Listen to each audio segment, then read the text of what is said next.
Ito, good morning guys. Ito, morning routine. As usual, inom naman tayo ng pampasok lakas. Napaka-effective talaga nito.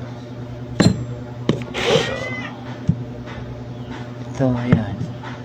Nilagay ko lang sa baso. 2 o 3 takip, tapos lagay ng tubig.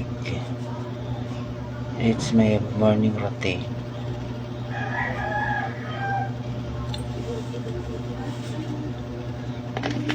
So, with the grace of God, meron na tayo protection at ang palakas ng katawan.